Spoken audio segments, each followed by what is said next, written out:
అబ్బా ఇంకా ఎన్నిసార్లు తిరుగుతావే? రా, వేలం పాట స్టార్ట్ అయింది, చూద్దాం. అమ్మా, అమ్మవారి వేలం పాట మొదలవుతుంది, అందరూ రండి. వేలం పాట మొదలైంది, వెళ్దాం పద.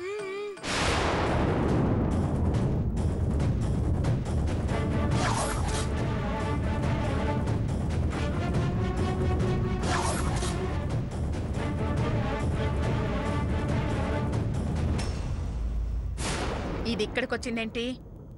నాకు తెలుసు, అక్కడ ప్రసాదం అయిపోయింది కదా. మన సొజ్జులో ఉన్న ప్రసాదం అడగడానికి అయి ఉంటుంది. నువ్వు నోర్మై, మన దగ్గర ప్రసాదం ఉన్న విషయం దానికెలా తెలుసు? వెర్రి మొహం దానా, మన దగ్గర ప్రసాదం ఉన్నట్టు నువ్వే చెప్పేట్టున్నావు. అయితే అది కూడా వేలం పాట పాడడానికి అయి ఉంటుంది. ఓ, అందుకొచ్చిందా? వేలం పాట పాడటం అంటే భజన్లో తాళం వేసినంత తేలికనుకున్నావా? దమ్ము కావాలి, ధైర్యం కావాలి, అన్నిటికీ మించి డబ్బు డబ్బు కావాలి. 3 నెలల అద్దె కట్టలేక మూలిగారు, ఇంకా మనతో పోటీ పడతారా?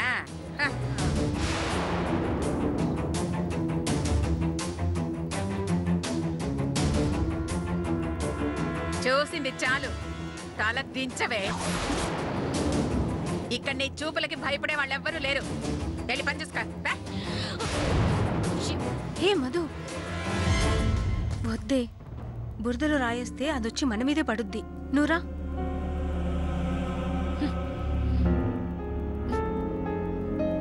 ఈ రోజు నా చేతులు దీనికి మూడిందే. ఏమీ సుశీలా, వేలం పాట పాడడం అంటే వడ్డీలు వసూలు చేసినంత ఈజీ కాదే. దానికి భగవంతుడి మీద భక్తుండాలి, ఉదారమైన మనసుండాలి. అంతకు మించి 10 రూపాయలు పోయినా పర్వాలేదు అనుకునే బుద్ధుండాలి.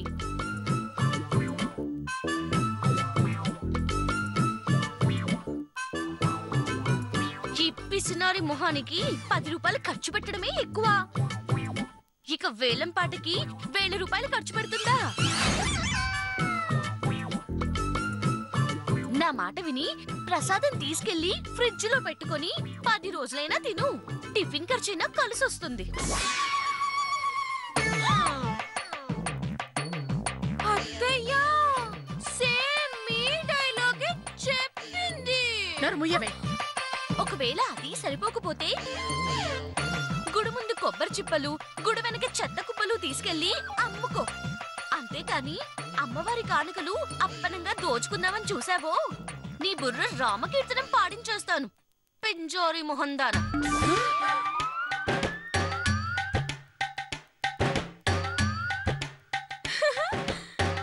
నాకు తెలుసు, ఆ మధుమతి మిమ్మల్ని తిడుతుంది. అయినా అది నన్ను ఎందుకు తిడుతుందే? తిడితే చంపేను. చిపా, నీలాంటి ఎస్పీ వైలకి నేను భయపడే రకాన్ని కాదు. పాదవే.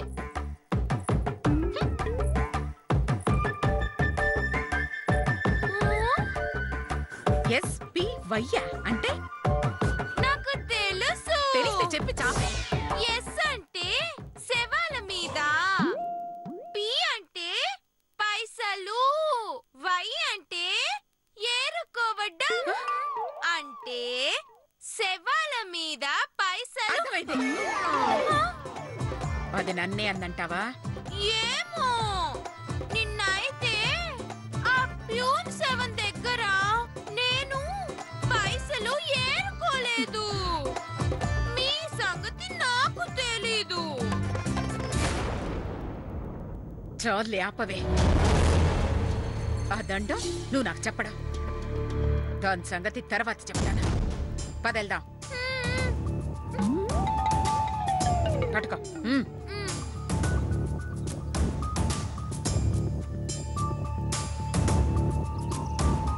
భక్త మహాశైలకు విజ్ఞప్తి, అమ్మవారి కానుకలను వేలం వేయబోతున్నాం. అందరూ ఉత్సాహంగా వేలం పాటలో పాల్గొని అమ్మవారి కటాక్షాన్ని పొందవలసిందిగా మనస్ఫూర్తిగా ప్రార్థిస్తున్నాను. అయ్యా, వేలం పాట ప్రారంభించమంటారా? ప్రారంభించండి పంతులు గారు. మొట్టమొదటిగా అమ్మవారి పట్టుచీర 1000 రూపాయలు. 1500. రంగారావు గారి పాట 1500. 2000. సుబ్బారావు గారి పాట 2000. ఒకటోసారి. రెండోసారి. ఆగండి 2500. జయమ్మ గారి పాట 2500. ఒకటోసారి. జయమ్మ గారి పాట రెండోసారి. జయమ్మ గారి పాట 2500. మూడోసారి. రండమ్మ. రాసుకోవయ్యా. అమ్మ ఇదిగోండి.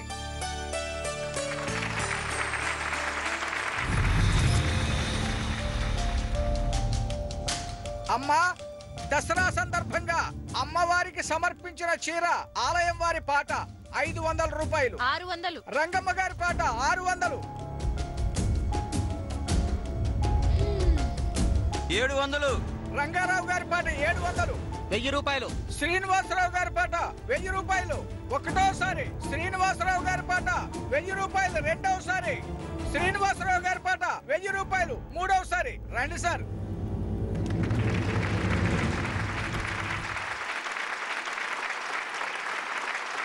ఇప్పుడు అమ్మవారి పాపిడి బిళ్ళ. ఇది చాలా పవిత్రమైనటువంటిది. ఈ పాపిడి బిళ్ళను దక్కించుకున్న వారికి సర్వ సౌఖ్యాలు లాభాలు లభిస్తాయని. మనల్ని గెలవాలంటే అమ్మలు అమ్మమ్మలు జేజమ్మలు దిగి రావాలి. ట్రై చేసుకో.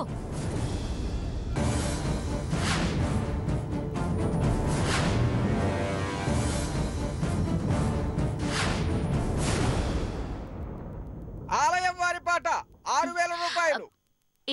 అది చూడ్డానికి చిన్నదిగా ఉన్నా చాలా కాస్ట్లీ. ఎలాగైనా నేనే గెలవాలి. 10,000. మధుమతి గారి పాట 10,000. నా పాట 10,001 రూపాయి. యదవ జన్మ. గుడిలో కూడా దీని పిసినారుతనం వదిలిపెట్టలేదు. అనసూయమ్మ గారి పాట 10,001 రూపాయి. అనసూయమ్మ గారి పాట 10,001 రూపాయి. ఒకటోసారి. 15,000.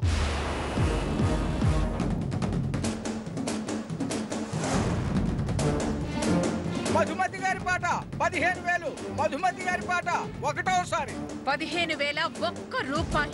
అనసూయమ్మ గారి పాట 15,001 రూపాయి.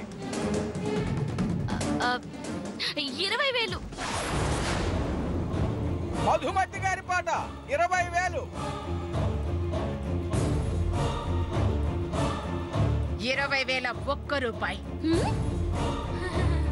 అనసూయమ్మ గారి పాట 20,001 రూపాయి.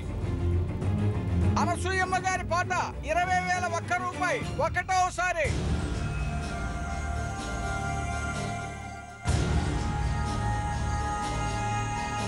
రెండవసారి.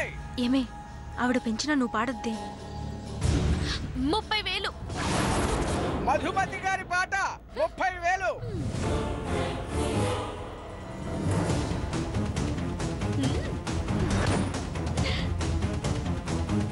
మధుమతి గారి పాట 30,000. ఒకటోసారి.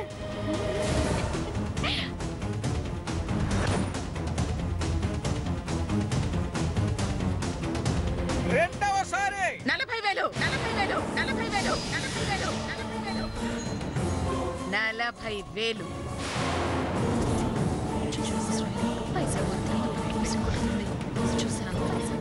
40,000. అనసూయమ్మ గారి పాట 40,000. ఒకటోసారి. అనసూయమ్మ గారి పాట 40,000. రెండవసారి.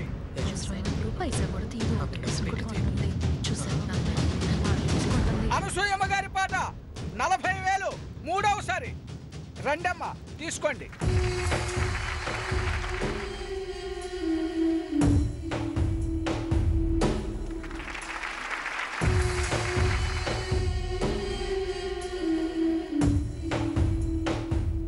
అమ్మా, ఇది మీ సొంతం చేసుకోండి.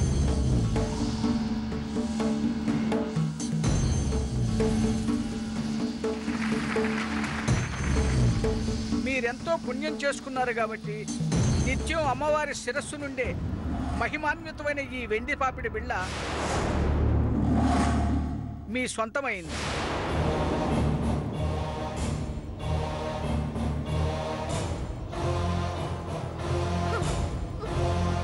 వెండిదా? అవును తల్లి, వెండిదే.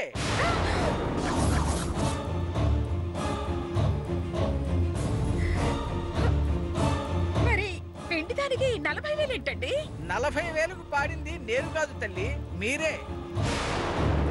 అయినా డబ్బుల గురించి బాధపడకండి. ఈ పాపిడి బిళ్ళ బంగారం కోటింగుతో ఉన్నప్పటికీ బంగారం కంటే విలువైంది. ఇంతటి మహద్భాగ్యాన్ని దక్కించుకున్న మీరు ధన్యులు తల్లి.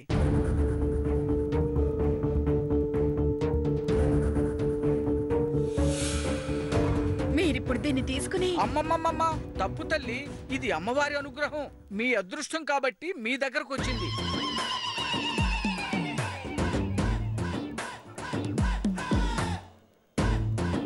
మీరు రాసుకోండి. నాకు తెలుసు.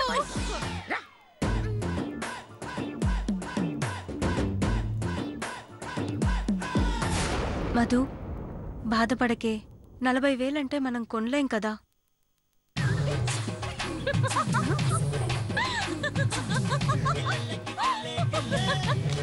నేను బాధపడ్డమేమిటే, సంతోషంతో పొంగిపోతుంటేను. 15,000 విలువ చేసే పాపుడు బిళ్ళ 40,000 కొనిపించాను. తిక్క కుదిరింది ముసల్దానికి.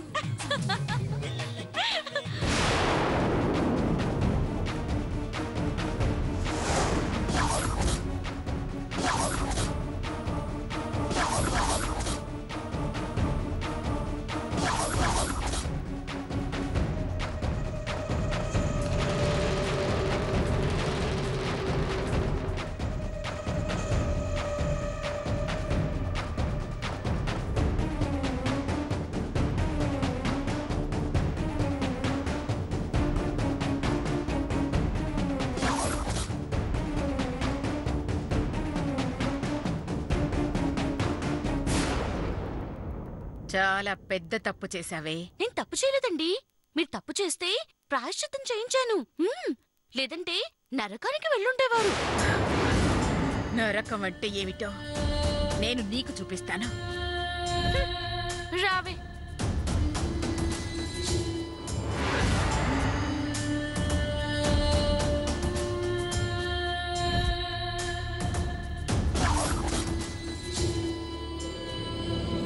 నాకు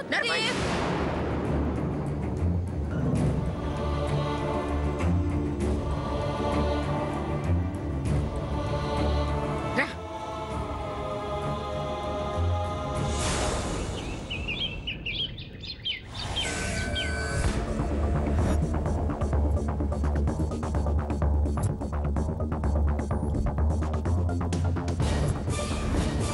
హాయ్, నానమ్మ వచ్చింది.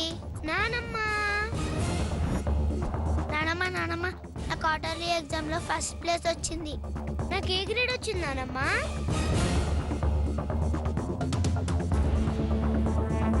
అదేంటి నానమ్మ కంగ్రాట్స్ చెప్పకుండా వెళ్ళిపోయింది? ఈ రోజు గుడిలో ఒక ఆంటీ మీ నాన్నమ్మకి సినిమా చూపించింది. ఆ ఆనందంలో మీ మాటలు వినపడుండవు, అందుకే వెళ్ళిపోయింది. సినిమా అంత బాగుందా? అలాంటి సినిమా మీ నాన్నమ్మ ఇంతవరకు చూడలేదు. చూపించిన వాళ్ళు లేరు. మొట్టమొదటిసారి ఒక అమ్మాయి ఎంతో తెలివిగా చూపించింది. నాకు తెలిసి మీ నాన్నమ్మ ఆ సినిమా జీవితంలో మర్చిపోలేదు. అంత బాగుంది తెలుసా? అయితే ఆ సినిమా నేను చూస్తా పిన్ని. ఆ ఆంటీ మీ నాన్నమ్మకు ఒక్కదానికి చూపిస్తుంది. సరే సరే, వెళ్ళి ఆడుకోండి. అలాగే.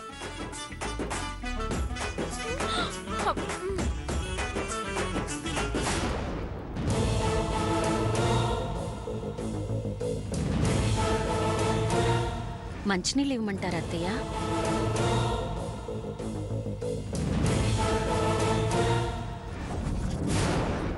వేలంపాట పాడారా అత్తయ్య? సరే సరే,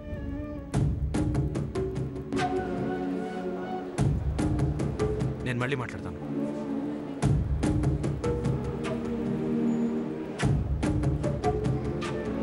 అమ్మా, ఏమైంది? ఎందుకు అలా ఉన్నావు?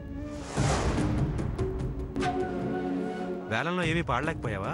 అమ్మ వెళ్ళటం పాడకుండా రావటమా? అందరికంటే ఒక రూపాయి తక్కువ పాడొచ్చి ఉంటుంది. అమ్మతో పోటీ పడేంత ధైర్యం ఎవరికుంటుంది?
ఏమైంది?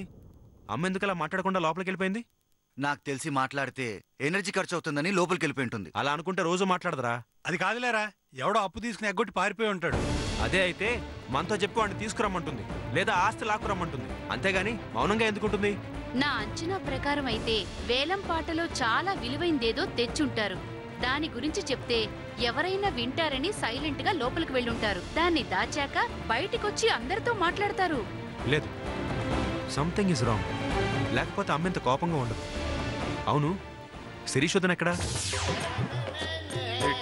నాకు తెలుసు మీరందరూ అత్తయ్య గారి గురించి బాధపడుతుంటారని. అసలు ఏం జరిగింది వదినా? అమ్మ ఎందుకు అలా ఉంది? అది తెలియాలంటే ముందుగా మనం ఫ్లాష్ బ్యాక్ లోకి వెళ్ళాలి. మరి అదేంటో చూసేద్దామా?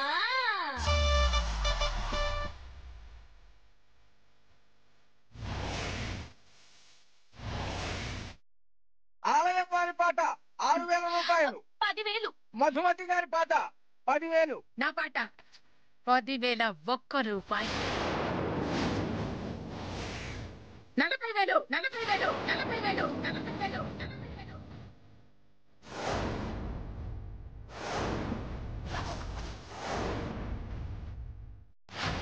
15,000 విలువ చేసే పాపడు పిల్ల 40,000 కొనిపించాను. చిక్క కుదిరింది ముసలిదానికి. ఆ శాపాలు దాంతో మళ్ళీ ఎందుకు పెట్టుకుందమ్మా? పెట్టుకుంటే పెట్టుకుంది లేరా, ఇన్నాళ్ళకు మీ అమ్మకు తగిన జోడీ దొరికింది. అయితే కంటి చూపుతోనే ఇంటిని కడగళ్ళాడించే మీ అమ్మనే బంతాట ఆడిచ్చింది అంటే ఆ మహాతల్లి మామూలు ఆడదు కాదురా. అలాంటి అమ్మాయికి జై కొట్టాలే తప్ప సై అని తొడగొట్టకూడదు. నాన్న, ఓ పంచే, అమ్మ దగ్గరికి తీసుకెళ్తాను. ఇదే డైలాగ్ అమ్మతో చెప్పు. చెబుతాడ్రా, మీ అమ్మని 30 తిప్పలు పెట్టి 3 చెరువుల నీళ్లు తాగిచ్చింది చూడు.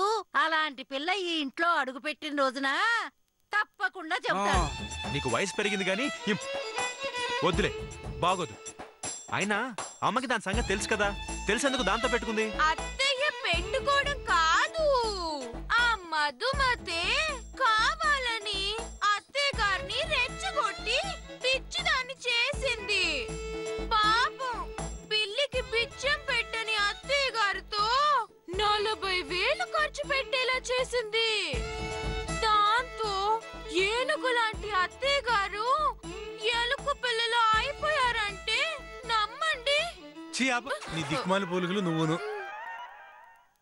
మా అమ్మనింత బాధ పెట్టిన దాన్ని ఊరికే వదలు, అంతకంత అనుభవించేలా చేస్తాం. మళ్ళీ మా అమ్మ జోలికి రావాలంటే వణుకు పుట్టేలా చేస్తాం.